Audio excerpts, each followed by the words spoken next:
Let us pray. God of all peoples and nations, we invoke your presence among us as we remember the events of September 11th, 2001.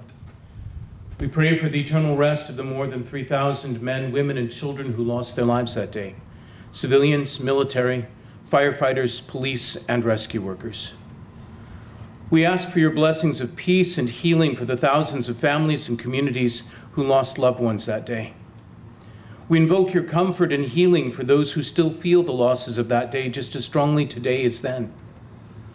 We give thanks for the generosity of the first responders who that day and every day risk their lives and well-being for the safety of others.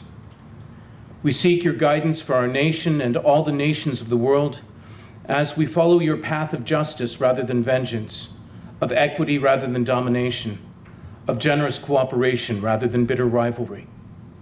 As we honor the heroes and martyrs of that fateful day, help us to look to the future in hope rather than to the past in bitterness. Give us the wisdom and the courage to work together to build a world in which all your children may thrive and live their lives in peaceful security. For the kingdom, the power, and the glory are yours, now and forever. Amen. Good morning, please be seated. A special thanks to Father Matt Strabela from St. Vincent Ferrar in River Forest for doing our opening invocation. Thank you all for taking the time out of your lives to be here on a Sunday morning to help us remember some very important people. I just want to spend just a few brief moments reflecting on 9 years. This event before 2007 was a solemn but brief ceremony at the firehouse where the flag was lowered, a prayer was said, and it was over. Then Fire Chief Ken Rullo listened to a thought, and that thought, with his approval, became this event. Since that time, there have been many people involved that have contributed to this event. The list is very, very long. Judy Rizzo, Dwayne Erickson, Russ Perez, Hank Guevara, and Hank, we miss you. Kathy Haley, photographer David Baum, surrounding police and fire departments, who have every year shown their support by their attendance here. 3 mayors, and those sitting village boards at the time, and Ken Rullo, Tony Garvey, current Police Chief Lane Neiman, and Fire Chief Brian Basic. To all of you, thank you. Thank you very much. The members of the Illinois Police Association Honor Guard, who before last year were always here to show their support and are now a part of our presentation, particularly Brian Karatko, Ken Karatko, and Matt Buckley. Lastly, or last but certainly not least, the Chicago Fire Department Pipes and Drums. Since being organized in 2005, they have done tremendous things to further those things that are important to the fire service, playing at funerals and memorials, and they are now playing at the honor flights that come in at Midway Airport every month to honor those veterans who have served our country.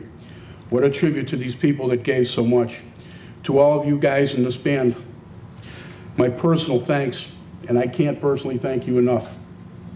So now I ask for our guests to help me with a round of applause to say thank you to all these people and all those people that weren't mentioned.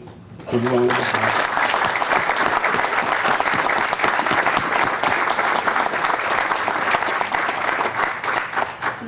On December 18th, 2001, by a joint resolution of Congress, Public Law 107-89 authorized and requested the President to designate September 11th of each year as Patriot Day. With this resolution, President George W. Bush called upon the people of the United States to observe this day with appropriate ceremonies and activities, including remembrance services and candlelight vigils. Today, we honor heroes. 15 years ago today, this tragic event occurred. We sat in front of televisions and watched the tragedy unfold that had no script. We all said then that we would never forget, that they would not be forgotten. We gathered somewhere each year after that to remember. At first, this was called a memorial, and then we made it a celebration. We remember today. We renew a promise today. But most of all, we celebrate 343 firefighters, 37 Port Authority police officers, and 23 New York City police officers for their courage and their example. As time distances us from September 11, 2001, it becomes more difficult to keep this day and what occurred in our memory, and even more difficult to describe it to those who were not born or were too young at the time. The 9/11 Foundation has done an excellent job of preserving those memories and images with the museum that now sits at Ground Zero. The actual Rig of 3 truck lowered into the ground and there sitting for viewing as it was taken from the World Trade Center site, mangled from the falling debris. The bunker coat and helmet of FDNY firefighter Jonathan Ielpi of Squad 288 sliced completely down the back, perhaps by a piece of falling steel, that his father, Lee Ielpi, a retired FDNY firefighter, must see every day in his function on the staff at the museum. We are here to remember by gathering as others do across this great nation on this day. We keep and renew that promise each year when we come together. So here's the challenge that we're throwing out. We must all make sure that we don't forget, but we must also make sure that those that follow will never forget and carry it on. There's a piece of steel taken from the World Trade Center that sits in a case in the lobby of our village hall. It was given to us by the Port Authority of New York and New Jersey for ours to keep. North Riverside will never forget. Many profound statements have come since 9/11 about not forgetting. A hero remembered never dies. They are not gone because they are not forgotten. Perhaps the most profound statement that I've personally heard comes from the poet Virgil, who says, "No day shall erase you from the memory of time." No day shall erase you from the memory of time. That's why we'll never forget. To respect those 403 souls, to respect those that were left behind, to keep the tradition that police and fire departments have always held so dearly, to take care of their own and never forget, we gather to do just that.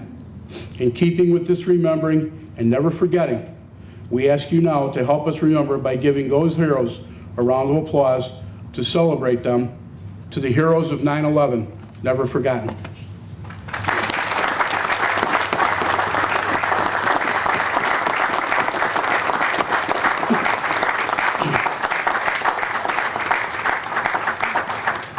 A special thanks goes out to Tim Cutt and his excellent workers from the Department of Public Works who set this whole thing up for us this morning and made themselves available for all the little things that we're going to come out that usually do at an event. Again, a special thanks to our Riverside Police Explorers who volunteered on their own by asking their supervisor if they could come here and participate and if they could wear their uniforms. I'd like to recognize the mayor and the members of the village board that are here. Police and fire chiefs from North Riverside, Lane Neiman, and Brian Basic, we'll never forget you. Thank you for being here. Our keynote speaker comes to us with over 30 years of law enforcement experience. Since becoming a member of the Riverside Police Department in 1984, he has risen through the ranks holding various positions in the department until being appointed as chief. And now, after all those things that he's done, the only things they'll let him do are chief things. He holds a master's degree in criminal social justice from Lewis University. He's a graduate of Northwestern University Staff and Command School, in which he was voted class vice president. He also has graduated from the FBI National Academy in Quantico, Virginia. He is a published author in such journals as the FBI Law Enforcement Bulletin and the Police Forum. He comes here as a guest lecturer for various law enforcement agencies, including the FBI. He's also a Medal of Honor winner and a recipient of a Medal of Valor. Ladies and gentlemen, I give you Riverside Police Chief Tom Weitzel.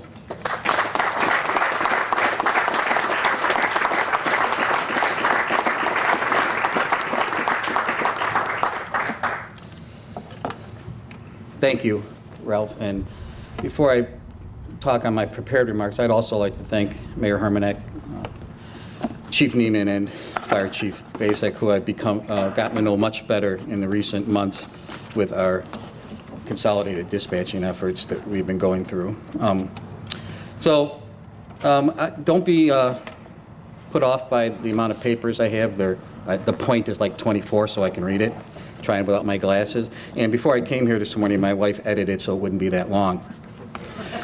But I'd like to start out by saying the catastrophic and heart-rending experience of September 11th, 2001 are an imprint upon our consciousness in America, indeed the entire world, that will never fade or disappear. The anniversary of this day is always one that stirs up great sadness or anger or even spirited motivation among those who every year feel as though they've been transported back to a moment in time frozen in their memory. The emotions tend to run highest on those anniversaries that, for some arbitrary reason, have been given a special kind of significance due to the chronological passage of time. For instance, the 10th anniversary somehow seemed more important than the 9th or the 11th. Likewise, in 2016, the 15th anniversary of that horrific day somehow made to seem more intensely personal than the 2015 or what will be in 2017. I ask you to take a moment and think about where you were not on September 11th, 21, but rather where you were on September 11th, 2007, 6 years later. Take a moment right now to seriously think about that day.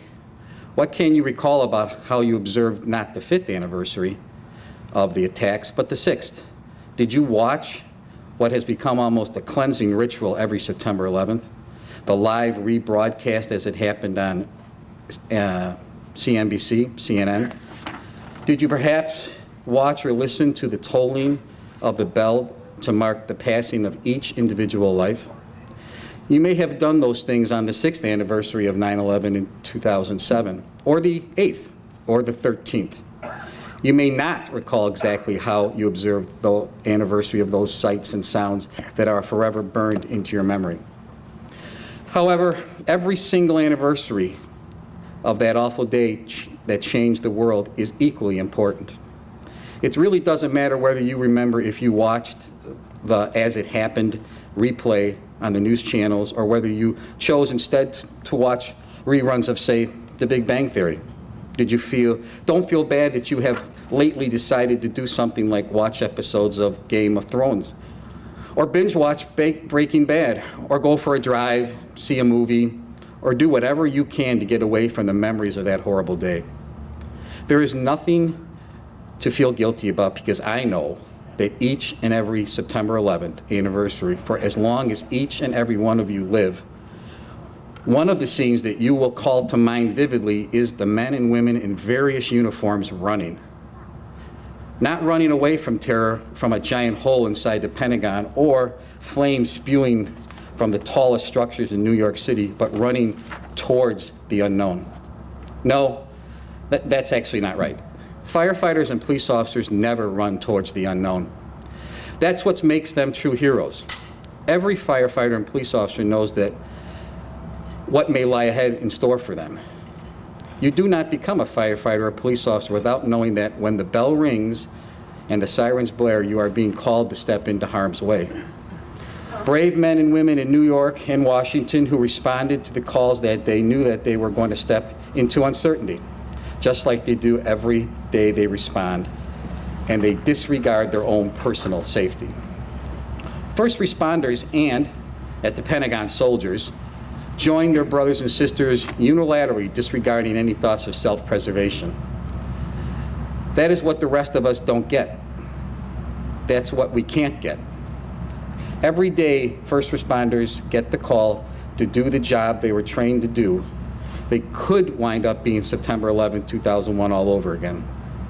But every single time they respond, they are ready to give their lives for others. And it would not have mattered if they had known the danger they were about to face. Whether it's the members of the fire and police departments in New York City or those members of the military who happened to be at the Pentagon that day, they did what heroes do, sacrifice lives for others. That kind of heroism was also demonstrated by the passengers and crew of United Flight 93 who sacrificed their lives for the greater good.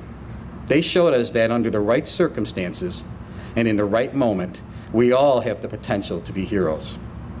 September 11th will always remain not only the epitome of terror, but an unforgettable example of Americans at their finest. It will forever be a day of remembering events of such profound horror that the only human response is unspeakable sadness, along with a greater appreciation of those that gave their lives without regard for their own well-being.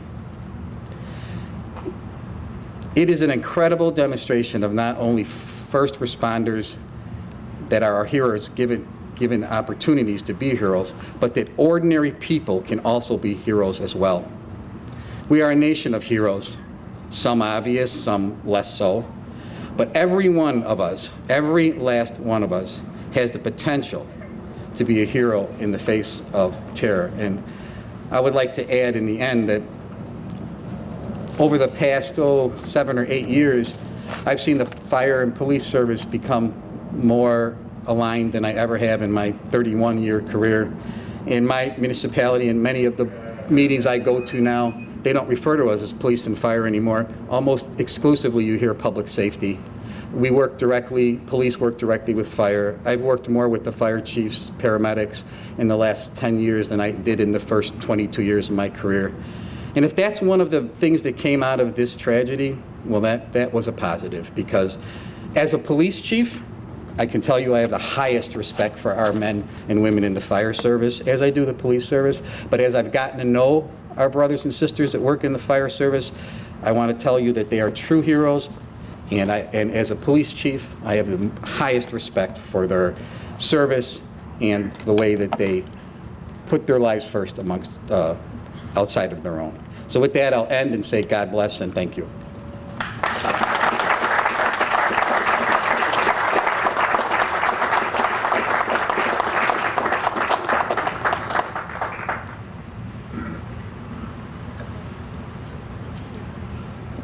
Thank you, Chief. Great job.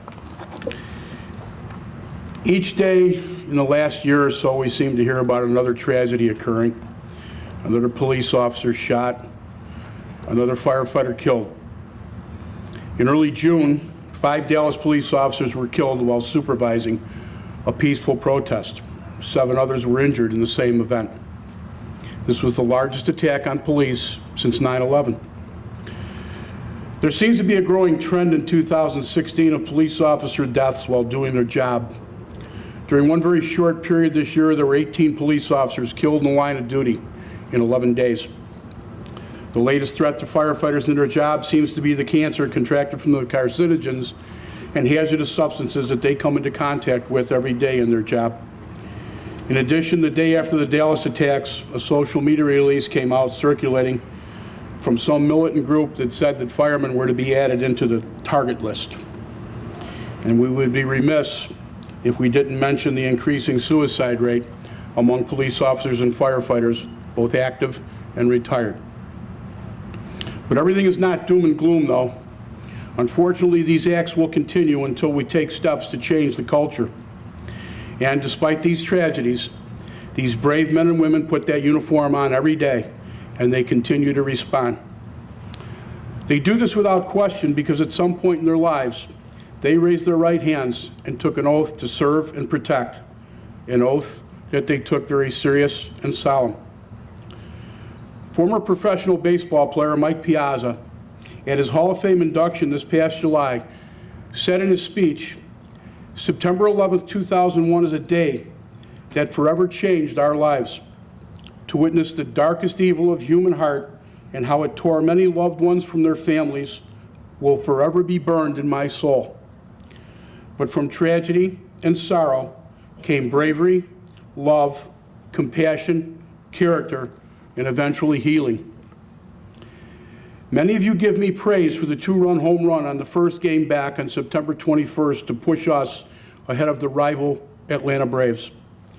But the true praise belongs to police, firefighters, first responders who knew they were going to die, but they went forward anyway.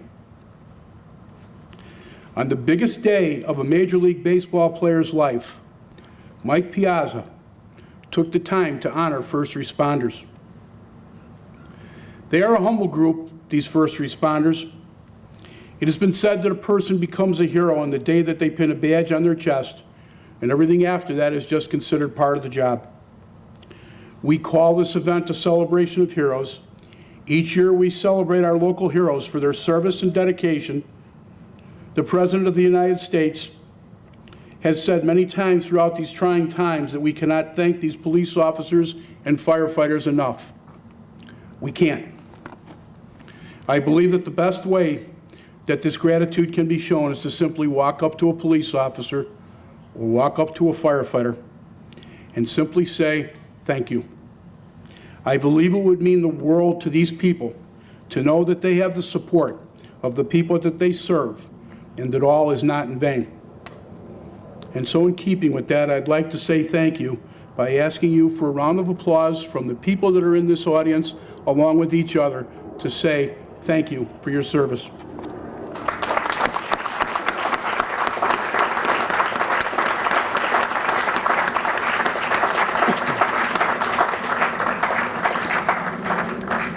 As is the tradition here, we honor those Illinois police officers and firefighters killed in the line of duty the previous year by reading their names and ringing the bell for them, a long-used fire department tradition. Ringing the bell today will be Lyons Police Commander Brian Karatko and Riverside Fire Chief Matt Buckley.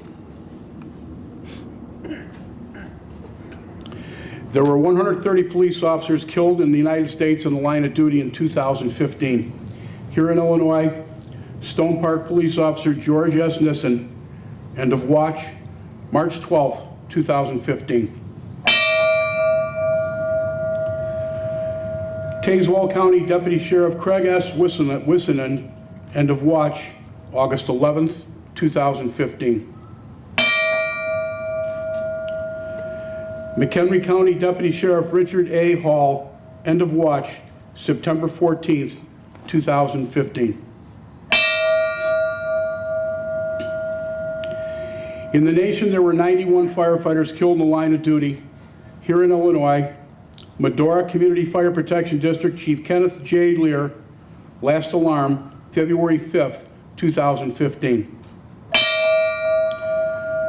Matson Fire Department firefighter Mark A. Zielinski, last alarm, December 4th, 2015.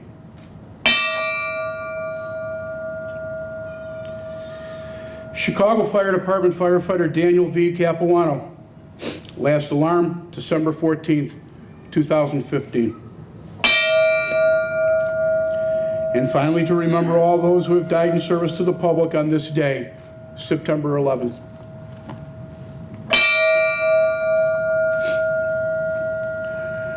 The men and women of today's fire service are confronted with a more dangerous work environment than ever before. We are continually forced to change our strategies and tactics to accomplish our tasks.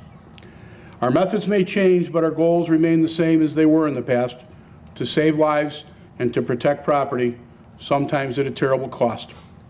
This is what we do. This is our chosen profession. This is the tradition of the firefighter. The fire service of today is ever-changing, but is steeped in traditions 200 years old. One such tradition is the sound of the bell. In the past, as firefighters began their tour of duty, it was the bell that signaled the beginning of the day's shift. Throughout the day and night, each alarm was sounded by a bell which summoned these brave souls to fight fires and to place their lives in jeopardy for the good of their fellow citizen. And when the fire was out and the alarm had come to an end, it was the bell that signaled to all the completion of the call. When a firefighter died in the line of duty, paying the supreme sacrifice, it was the mournful toll of the bell that solemnly announced a comrade's passing. We utilize these symbols, which reflect honor and respect on those who have given so much and who have served so well. To symbolize the devotion that these brave souls had for their duty, a special ring of 3 rings twice, followed by 5 rings, represents the end of our comrades' duties and that they have returned to quarters. And so, to those who have selflessly given their lives for the good of their fellow man, their tasks completed, their duties well done. To our comrades, their last alarm, they are going home.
Are you guys going to retire? Retire the colors? Please stand for the retirement of the colors.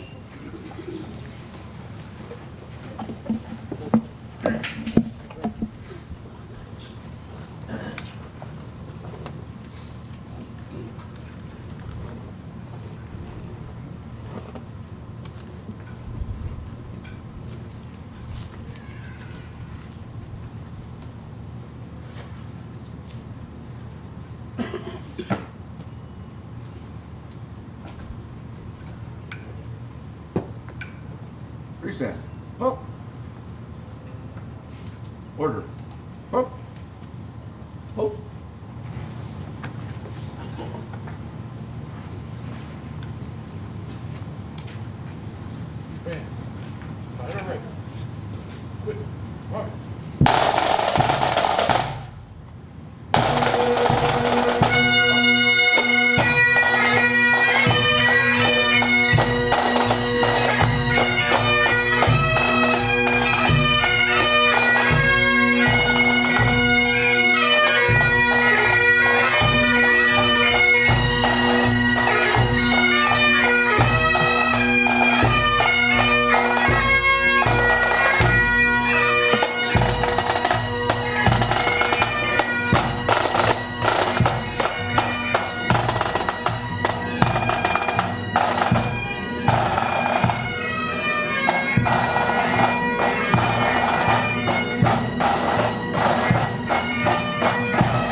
For those of you that are interested, there are refreshments being served just inside of the blue door in the Commons Center.